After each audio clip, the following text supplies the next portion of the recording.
বনি ইসরায়েলের 3 লোক সফরে বেরিয়েছে, মরুভূমির সফর, মাঝখানে তুফান। কই যাবে, কই বাঁচবে, দৌড়াদৌড়ি শুরু। দৌড়াতে দৌড়াতে এক পাহাড়ের গুহার ভেতরে আশ্রয় নিয়েছে।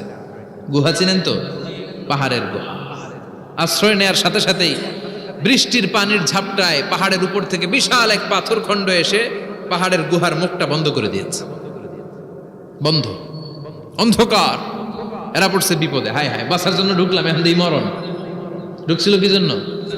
এখন মরণ। বিশাল পাথরের খণ্ড এসে গুহার রাস্তাটা বন্ধ করে দিয়েছে। 3 জন গায়ে যত শক্তি ছিল ধাক্কায়ও পাথর সরাইতে পারে না। হায় হায়, অক্সিজেন ভিতরে যা আছে আধা ঘন্টা শেষ হয়ে যাবে। কি করে বাঁচবো? বাঁচার উপায় নাই। চিল্লা ফাল্লা শুরু হয়ে গেল, কান্নাকাটি শুরু।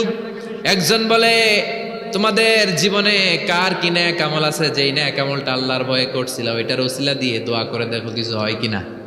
সুবহানাল্লাহ কোন? এটাই উপায়। একজন হাঁটু গেড়ে চোখের পানি ছাড়া শুরু করছে আর দোয়া শুরু করছে, আল্লাহ আল্লাহুম্মা কানাত লি আবাওয়ান শাইখান কাবীরা। আল্লাহ, আমার বাবা মা ছিল বৃদ্ধ বৃদ্ধা, আমি পেশায় রাখাল, সারাদিন ছাগল চড়িয়ে রাত্রিবেলা দুধ আনতাম, সবার আগে আব্বা আম্মারে দিতাম, এরপরে আমার ছেলে মেয়ে, এরপরে স্ত্রী। একদিন গভীর রাতে এসে দেখি আব্বা আম্মা ঘুমায়।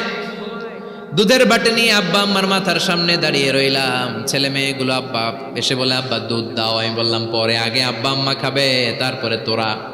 ছেলে মেয়েগুলো কান্না জুড়ে দিল, আমি দেই নাই। ফজর পর্যন্ত দাঁড়িয়ে রইলাম। ফজরের আগ দিয়ে আব্বা আম্মা ঘুম থেকে উঠে দেখে তো আমার অবাক, কিরে বাবা দাঁড়িয়ে কেন? বললাম প্রতিদিন দুধ খেয়ে ঘুমাও, আজকে আগে আগে ঘুমিয়েছো, দুধ খাও নাই, তোমাদেরকে আগে দিব বলে দাঁড়িয়ে রইলাম। আল্লাহর ডেকে বলে, আল্লাহ ওই দিন সারা রাত দুধের বাটি নিয়ে মা বাবার শিওরে আমি দাঁড়িয়েছিলাম। ফজরের সময় আব্বা আম্মারে দুধ খাওয়ালাম, তারপরে ছেলে মেয়েদেরকে দিয়েছিলাম, তারপরে স্ত্রীর মুখে দিয়েছিলাম। ও মাবুদ, ওই দিনের এই কাজটা আমি দুনিয়ার কাউরে খুশি করার জন্য করি নাই, শুধুমাত্র তোমার খুশি ছাড়া। ওই রাতের ইবাদত যদি তোমার দরবারে ভালো লেগে থাকে, ফাফাররিজ আন্না মা নাহনু ফি, আজকের বিপদের দিনে কেউ বাঁচানোর নাই, তুমি আমাদের বাঁচাও। ফানফাজারাত, মুহূর্তের মধ্যে 1/3 বিশাল পাথর খণ্ডটা 1/3 ডান দিকে সরে যায়, এক পাশে সরে যায়। সামান্য আলো বাতাস ঢুকতে আরম্ভ করবে। এখন বাতাস ঢুকে, এখন বেঁচে থাকতে পারবে এই নিশ্চয়তা হয়েছে। সুবহানাল্লাহ কোন? এবার সে বলল, ভাই তোর কি আমল আছে বল। দ্বিতীয় জন হাঁটু গেড়ে আবার চোখের পানি ছেড়ে আল্লাহরে ডেকে বলে, মাবুদ আমার এক চাচাতো বোন ছিল, কানাত লি ইবনাতু আম জামিলা ওয়া কুনতু উহিব্বুহা কাআশাদ্দি মা ইউহিব্বুর রিজাল আন-নিসা। আল্লাহ, সুন্দরী, অনন্যা, অপ্সরী, প্রিয়ংবদা, অনুসুয়া, গুণবতী, রূপবতী আমার এক চাচাতো বোন ছিল, তার প্রেমে আমি ছিলাম পাগল পাড়া। কিন্তু সে তো আমার ডাকে সাড়া দেয় না। অনেক চেষ্টা করলাম তারে পাওয়ার জন্য। চাচাতো বোন আমারে বলে, 100 স্বর্ণ মুদ্রা যেদিন দিতে পারবা ওই দিন আমারে পাবা। এবার আমি স্বর্ণ মুদ্রা কালেকশনের কাজে লেগে গেলাম। বছরের পর বছর চেষ্টা করে 100 স্বর্ণ মুদ্রা যেদিন পেলাম ওই দিন চাচাতো বোনের কাছে গেলাম, যে তার হাতে স্বর্ণ মুদ্রা দিলাম, বললাম চলো এবার আমরা অপকর্ম করি। স্বর্ণ মুদ্রা পেয়ে সেও খুশি, আমিও খুশি। সে পাইছে স্বর্ণ, আমি পাইছি তারে। গোপন একটা রুমের ভেতরে ঢুকলাম, দুজনে জামা কাপড় খুলে ফেললাম, নেকেড হয়ে পাপ কাজ শুরু করব। ইন দা মিন টাইম আমার চাচাতো বোন আমারে বলে, ও আমার চাচাতো ভাই, আমারে তুই আমার সতীত্ব তুই নষ্ট করে দিস না, ইত্তাকিল্লাহ, আমার সম্ভ্রম তুই শেষ করে দিস না, ইত্তাকিল্লাহ, আল্লাহরে ভয় কর। আল্লাহ, ওই মুহূর্তে ফিরে আসা কঠিন কঠিন, কিন্তু ইত্তাকিল্লাহ, আল্লাহরে ভয় করে, এই শব্দটা যখন শুনলাম আমার ভিতরটা কেঁপে উঠেছে। আমি মুহূর্তে তোমার ভয়ে জামা পড়ে ওই রুম থেকে চিৎকার মেরে বেরিয়ে গিয়েছে।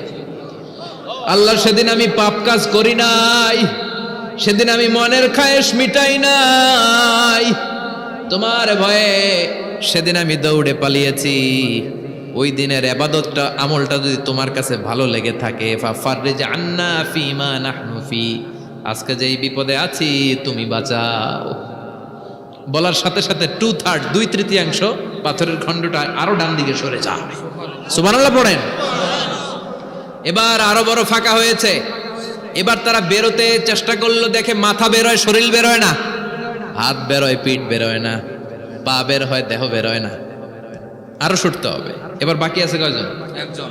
সে দোয়া করতে শুরু করলো, আল্লাহ ইস্তাজারতু উজারাক, আমি ব্যবসায়ী ছিলাম, অনেক শ্রমিক ভাড়া করে একদিন একটা কাজ করালাম, সব শ্রমিকের টাকা দিয়ে দিলাম। এক শ্রমিক টাকা না নিয়ে ভাগলপুর কই যে গেছে নিজেও জানি না, ওর টাকা আমার কাছে রয়ে গেল।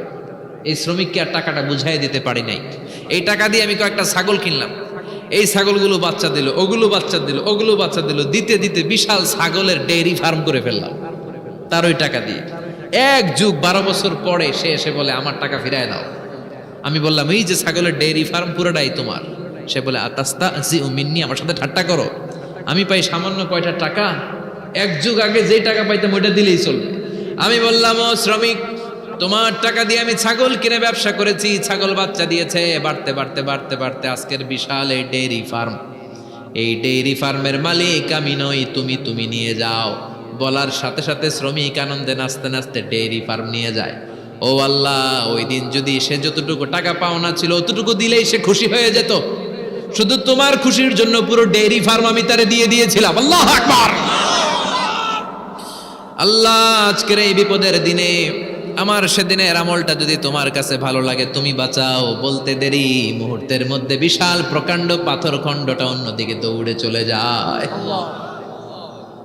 পাহাড়ের গুহা ওপেন, পাথর খণ্ড নাই। আল্লাহর শুকরিয়ার তাকবীর দিতে দিতে 3 জন বের হয়ে যায়। সুবহানাল্লাহ পড়েন। সহিহ বুখারীর বর্ণনা, সহিহ হাদিস। নিজের এমন কোন নেক আমল যদি থাকে যে আমলটা শুধু আল্লাহর জন্য করেছিলাম, ওই নেক আমলের ওসিলা দিয়ে দোয়া করলে দোয়া কবুল করবে কে? করতে রাজি আছেন তো? এরকম অনেক শুনবেন ক্যান্সারে আক্রান্ত, দুরারোগ্য ব্যাধি, বাংলাদেশের চিকিৎসা শেষ, ইন্ডিয়া গেছে, কয় বাঁচবো 3 মাস। কয় মাস? এরপরে 7 বছর বাইসা ছিল। কেমনে বাঁচলো?